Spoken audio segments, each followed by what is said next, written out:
Hello. हाँ जी doctor साहब। हाँ मैं बोल रहा हूँ, बताइए साहब। अरे मैं इतनी देर से यहाँ पे वेट कर रहे हैं हम सब लोग, और यहाँ पे कोई है क्यों नहीं मरीज के पास? डॉक्टर साहब बस पैसों का इंतजाम कर रहा हूँ डॉक्टर साहब। जैसे ही पैसों का इंतजाम हो जाएगा मैं आपको पैसे दे दूंगा साहब। आप मेरी बीवी का ऑपरेशन शुरू करो डॉक्टर साहब। सारी चीजें स्टार्ट हो जाएंगी, लेकिन कम से कम कुछ तो पैसे जमा कराइए। और पहले भी हमने बता रखा है आपको 2 लाख रुपए चाहिए ऑपरेशन के लिए। क्या 2 लाख रुपए? डॉक्टर साहब इतनी बड़ी रकम मैं कहाँ से लाऊंगा?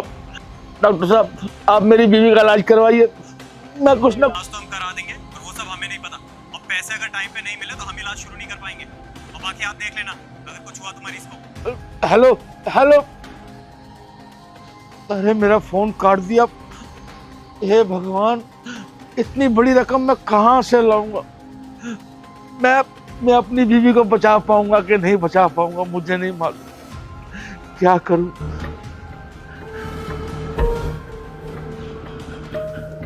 बेटा, पापा। बहू, अरे बात सुनो। पापा जी अब ठीक तो है ना? पापा जी। अरे बेटा। पापा, वो पापा, तेरी माँ अब नहीं बचेगी। मेरी अभी डॉक्टर से बात हुई है, वो बोल रहा है कि पैसे जमा कराओ तो तुम्हारी पत्नी का ऑपरेशन शुरू करूं। इतने पैसे कहाँ से लाऊंगा मैं? 2 लाख रुपए मांग रहे हैं डॉक्टर, कह रहे जमा कराओ तो ऑपरेशन करूंगा। मैं क्या करूं, मुझे कुछ समझ नहीं आ रहा बेटा। सारे पैसे। बेटा मैं तेरी माँ से बहुत प्यार करता हूँ, पर क्या करूं, मजबूर। हम सब मिलकर भी इतने पैसे नहीं कमा पाते कि तेरी माँ का ऑपरेशन करवा दूं बेटा। कहाँ से लाऊंगा मैं इतने सारे पैसे? पापा जी वो बैंक में लोन की बात की थी ना, वो दे देंगे ना हमें कर्जा, उससे सब ठीक हो जाएगा। अरे नहीं बहू, बैंक वाले भी कोई कर्जा नहीं दे रहे हैं। बोल रहे कि पहले कुछ जमा करवाओ तभी पैसे मिल सकते हैं। क्या जमा करवाए, हमारे पास है क्या? हम तो गरीब आदमी है। मुझे कुछ समझ नहीं आ रहा। आप चिंता मत करो पापा, हम कुछ ना कुछ तो जरूर कर लेंगे। मैं बात करता हूँ किसी से, मैं कहीं ना कहीं से पैसों को जुगाड़ करता हूँ। मैं अपने मालिक साहब से बात करता हूँ, नहीं तो मैं दिन रात मेहनत करूँगा और दुगनी मेहनत करूँगा, पर कुछ ना कुछ पैसे हम निकाल लेंगे पापा। हम कुछ ना कुछ जुगाड़ कर लेंगे। कुछ नहीं हो सकता, तीनों मिलके तो मेहनत कर ही रहे हैं ना। भगवान न जाने कौन सा बदला ले रहा है हमसे। इतनी मेहनत करने के बाद भी कहीं नहीं पहुंच पाए हम, और माँ जी आज भी हॉस्पिटल में ही है। कहाँ से लाएंगे इतने पैसे? भगवान अब तेरा ही सहारा है, तू ही बचा सकता है। मेरी तबीयत।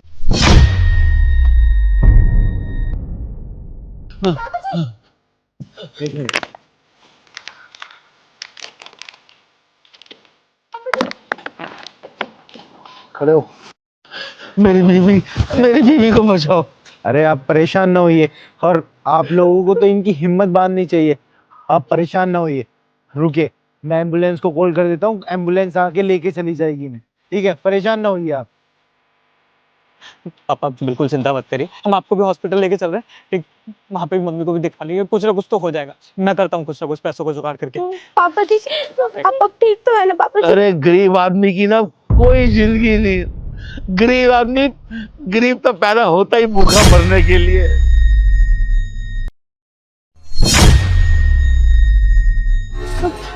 पापा जी इसमें तो इतने सारे पैसे। अरे इतने सारे पैसे, ये पैसे किसके हैं? अरे ये तो पापा जी ये इसमें लिखा है कि ये पूरे 2 लाख रुपए हैं।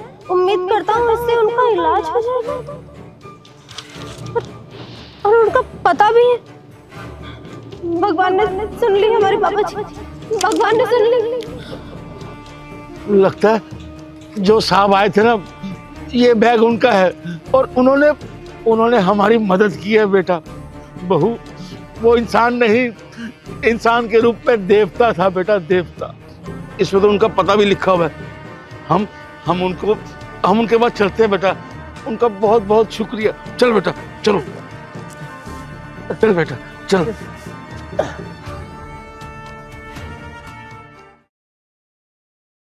सर ये लोग अंदर आने के लिए बोल रहे हैं। हाँ अंदर भेजो।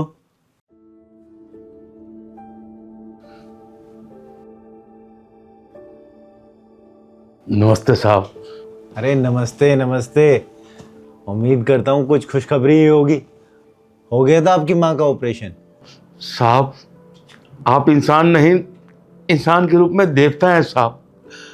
आप ना होते तो शायद आज मेरी बीवी भी इस दुनिया में नहीं होती। साहब, और हमें तो कोई उम्मीद भी नहीं थी कि शायद हमारी कोई मदद हो भी पाएगी कि नहीं।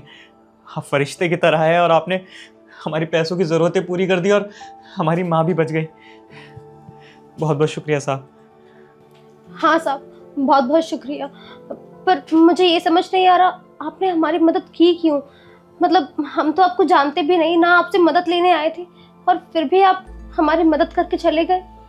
देखिए, मैंने गार्ड अंकल को बात करते हुए सुन लिया था और मैंने सोचा कहीं ना कहीं इनकी मदद करनी चाहिए। जब मैंने देखा कि इनके बहू बेटे भी यहीं काम करते हैं, फिर मुझे एहसास हो गया कि कहीं ना कहीं पूरा परिवार यहाँ काम करता है, मेहनत करता है, मेहनत से कमा के खाना जानता है। और मैंने सोचा जब मुसीबत आ ही गई है तो मदद कर दी जाए, और ऊपर वाले ने अगर मुझे इस काबिल बनाया है कि मैं किसी की मदद कर सकूं तो ये तो अच्छी चीज़ है ना। और मेरा तो मानना ऐसा है कि जो भी इंसान इस दुनिया में थोड़ी सी भी मदद के लिए काबिल है ना, उसे मदद करनी चाहिए। और यही संस्कार, यही सारी चीज़ें हमारे माँ बाप ने हमें सिखाई है हमेशा। और आप लोग ये मत बोलिए कि मेरी वजह से वो जिंदा है। नहीं, मैं कोई नहीं होता। अरे मौत जिंदगी सब ऊपर वाले के हाथ में होती है। और ये तो मैंने सुन लिया तो आपकी मदद हो गई। मैं ये सोच रहा हूँ कि अगर मैं उस दिन नहीं सुनता तो क्या होता। फिर भी कहीं ना कहीं से ऊपर वाला किसी ना किसी को जरिया बना ही देता। बहुत बहुत धन्यवाद, आप यहाँ आए। यहाँ आने की भी ज़रूरत नहीं थी। और रही बात पैसों की, आप ये मत सोचना, ये परेशान मत होना, ये पैसा आपको लौटाना पड़ेगा। नहीं लौटाना। अगर कभी इस काबिल हो जाओ आप, आपके बच्चे हैं, आप भी मेहनत करते हो और मदद के काबिल हो जाओ, अगर आपके पास इतना पैसा इकट्ठा हो जाए तो किसी और की मदद कर देना। साहब आपने तो मेरी जिंदगी लौटा दी, मेरा घर खुशियों से भर गया साहब। आपका ये एहसान मैं ताज जिंदगी नहीं भूल सकता साहब। साहब आपने बहुत सही बोला। जब हमारी हैसियत हो जाएगी हम भी किसी की मदद के काबिल बन जाएंगे, हम ज़रूर मदद करेंगे। बहुत बहुत शुक्रिया। अच्छा साहब, हम चलते हैं। पैसा तो सबके पास होता है, लेकिन मदद हर कोई नहीं कर पाता। मदद करने के लिए भी ऊपर वाला किसी को चुनता है और वही मदद कर पाता है। तो अगर तुम किसी की मदद कर रहे हो ना, तो समझो ऊपर वाले ने तुम्हें चुना है उस चीज के लिए। तो ऊपर वाले का हमेशा एहसान मानना। धन्यवाद। वीडियो को ऐसे ही प्यार देते रहिए और शेयर करते रहिए।